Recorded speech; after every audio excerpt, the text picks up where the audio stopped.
troisième champion du territoire de cette matinée, Fabrice Santamaria. Vous êtes directeur développement et bâtiment durable du fabricant de peinture Unicalo, dont le siège est à Mérignac. Bonjour. Bonjour. Bonjour à toutes et à tous. Prenez place, voilà. Merci.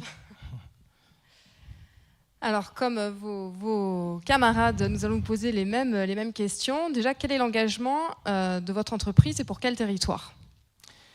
Alors, pour répondre à cette question, il y a un point qui est très important, c'est de comprendre l'histoire d'Unicalo. Je ne vais pas vous faire un cours d'histoire, mais simplement vous dire qu'Unicalo, c'est 90 ans d'existence. Et donc 90 ans d'existence inscrite évidemment dans notre territoire de la Nouvelle-Aquitaine. Mais pas seulement. Et justement, c'est ça, ces engagements, ils ont aussi une importance capitale, d'autant plus qu'on va chercher aujourd'hui une ambition particulière, qui est de devenir le leader français de la peinture bâtiment, tant en conception qu'en fabrication et en distribution. Pourquoi ? Parce que tout simplement et tout bonnement, si on veut atteindre cet objectif, nos engagements vont devoir passer notamment par le respect de l'humain et par le respect de l'environnement. Donc on s'est fixé 3 axes dans ces engagements, 3 axes. Le premier, c'est de concevoir, fabriquer et distribuer des peintures qui sont effectivement respectueuses de l'humain et de l'environnement. Le deuxième, c'est d'inscrire notre croissance économique justement dans une vision de développement durable. Et le troisième, c'est d'animer notre entreprise avec une organisation du travail qui soit respectueuse des hommes et des collaboratrices et des collaborateurs d'entreprise. Voilà. Donc nous essayons et nous arrivons à le faire, puisque je peux vous citer un des exemples très récents. Nous avons intégré une nouvelle usine, nous avons 2 usines sur le territoire, nous avons intégré une nouvelle usine en janvier avec 43 collaborateurs. Qui est située à Cestas. Et donc cette entreprise, l'entreprise historique qui était là, qui était présente, ne souhaitait plus produire en France et a fait le choix effectivement de nous vendre son outil industriel. Ce qui nous permet, nous, d'imaginer évidemment encore une fois de répondre à notre objectif principal en doublant nos capacités de production et puis de pouvoir moderniser aussi notre façon de produire de la peinture. Voilà. Donc cette entreprise a été intégrée en janvier, ça s'est très très bien passé, on a pris le temps de le faire. Et aujourd'hui, les 43 collaborateurs qu'on a intégrés non seulement sont contents, mais vont se voir ajouter encore d'autres collaborateurs, puisque ça fait partie aussi de l'un de nos objectifs, bien sûr, c'est de défendre notre marque employeur, qui est très importante aujourd'hui. Donc on voit, il y a vraiment un engagement qui est au-delà d'être social, environnemental, qui est culturel au sein de votre entreprise. Est-ce que vous pouvez nous donner des précisions, des informations concrètes vraiment sur cet engagement, sur les produits Oui, alors je peux vous donner des tas de précisions. Je pense qu'on n'aurait pas assez le temps. Mais pour être assez concret, si on a choisi ces engagements au niveau environnemental et au niveau sociétal, et social, c'est parce que d'abord on pense que c'est juste de le faire. Voilà. C'est juste parce que ça correspond effectivement à notre ADN familial, puisqu'Unicalo est une entreprise familiale, avec la 3e génération aujourd'hui qui est à sa tête. Mais c'est juste aussi parce que justement on voit bien le monde se transformer et on voit bien que les réglementations et les différentes normes nous amènent aujourd'hui à des obstacles. Mais nous considérons ces obstacles donc comme des opportunités.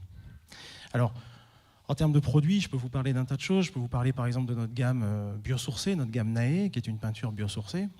Je rappelle d'ailleurs, parce que j'entends depuis ce matin 2-3 choses, mais je rappelle d'ailleurs qu'il ne faut pas confondre le biosourcé, qui est d'origine de la biomasse végétale et animale, éventuellement, ce qui n'est pas notre cas. Elle sera seulement végétale. Et le géosourcé, qui est d'origine minérale. D'accord ? Il ne faut pas effectivement confondre ce genre de choses parce que le dialogue et le discours qu'on doit tenir tant envers les institutionnels qu'envers nos clients est aussi important. Il faut utiliser les bons mots. Cette peinture biosourcée elle a quelque chose de très particulier, c'est que son liant est biosourcé à plus de 98% et elle est composée de matériaux, de matières premières qui sont d'origine naturelle et renouvelable. D'accord ? Une peinture aérée, ça n'existe pas, surtout en phase aqueuse, puisqu'il faut réussir à la conserver. Par contre, une peinture qui respecte la qualité de l'air, ça c'est très important. Et pour respecter la qualité de l'air, effectivement, il vaut mieux aller chercher des peintures sur lesquelles on n'a pas besoin de mettre beaucoup de conservateurs et sur lequel on va aller effectivement travailler dès le départ sa capacité à préserver la qualité de l'air. Notre peinture biosourcée, c'est un exemple parmi notre gamme, puisqu'on a plus de 70% de notre gamme qui est écolabellisée, mais notre peinture biosourcée, elle est A+, vous savez, cette fameuse réglementation qui dit que vous devez avoir un minimum, etc., de composés organiques volatiles, à partir de 28 jours d'ailleurs. La réglementation nous autorise à polluer de 0 à 28. Notre peinture, elle est A+, dans le pot, avant même d'être étalée. Donc, ce qui, effectivement, confirme bien qu'on est dans cette démarche. Et on travaille à cette démarche en permanence. C'est un des exemples. On peut en citer d'autres. Vous voyez ici, par exemple, une cour qui a été peinte avec une peinture façade de chez nous. C'est un partenariat qu'on a avec un artiste. C'est, je dirais, un accompagnement bienveillant qu'on peut avoir au niveau du street art et qui permet d'apporter aussi du bien-être aux soignants, aux malades, à l'hôpital Charles Perrin à Bordeaux. Un autre exemple, et puis j'en finirai là, mais un autre exemple, c'est ce que l'on peut essayer de faire aujourd'hui sur la notion d'achat durable. Aujourd'hui, plus de 25% de nos matières premières achetées sont d'origine française. Et si on élargit le champ géographique à l'Europe, on arrive à plus de 65%. Donc on est vraiment inscrit dans nos territoires.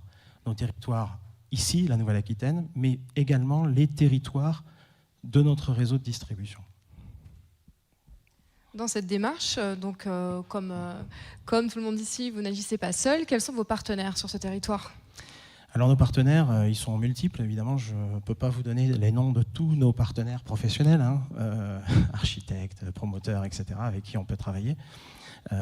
Certains partenaires sont associatifs, je pense effectivement au collectif Cancan, avec qui on a eu à travailler sur des projets.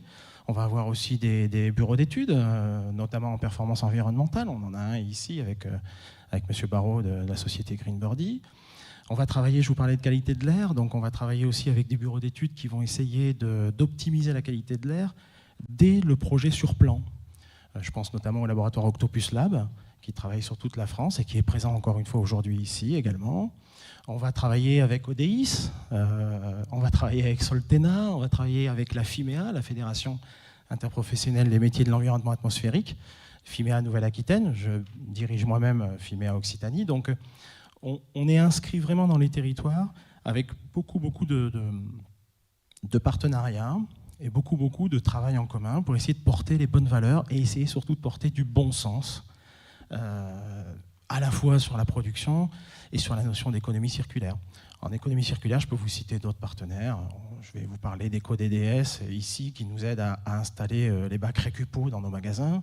Je peux vous parler de Pénin Environnement, qui récupère une partie de nos déchets pour les revaloriser et les remettre en réemploi, par exemple. Voilà. Vous avez évoqué la qualité donc, de vos produits et le respect de la santé. Est-ce que justement ce sont des produits qui vous permettent d'intervenir dans des environnements délicats ? Est-ce que vous avez des exemples à nous donner sur ce que vous avez pu faire ? L'hôpital Charles Perrin, ça en fait partie. On a aussi travaillé avec nos peintures biosourcées sur des EHPAD, sur l'hôpital des enfants par exemple. Donc l'idée, encore une fois, c'est d'adapter notre prescription et nos propositions au chantier. Donc sur des environnements qui sont des environnements sensibles, bien sûr que nous proposons des produits. Je vous donne un exemple. On a parlé de qualité de l'air.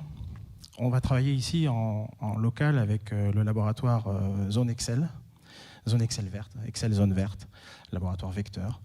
Et on travaille avec eux notamment parce que le meilleur moyen de prouver que votre produit est respectueux de la qualité de l'air, c'est pas de le déclarer, c'est de le faire vérifier par quelqu'un qui sera indépendant. Alors, on a effectivement la possibilité de démontrer les choses par des rapports, par des laboratoires qui sont indépendants et qui nous permettent du coup d'intégrer des chantiers spécifiques. On va travailler beaucoup de châteaux ici viticoles, de domaines viticoles. Pourquoi ? Parce qu'ils ont la nécessité dans leur chai de préserver effectivement le bien, la saveur et le bien de ce qui est conservé dans les foudres et dans les fûts de chêne par exemple. Et on ne le sait pas assez, mais Un certain nombre de microplastiques, par exemple, des phtalates, microphthalates, etc., sont susceptibles de passer les parois des foudres de chêne. Donc, ils viennent choisir des peintures comme les nôtres parce qu'ils savent qu'elles sont totalement exemptes de ça. Très bien. Merci beaucoup pour ta intervention. Merci à vous.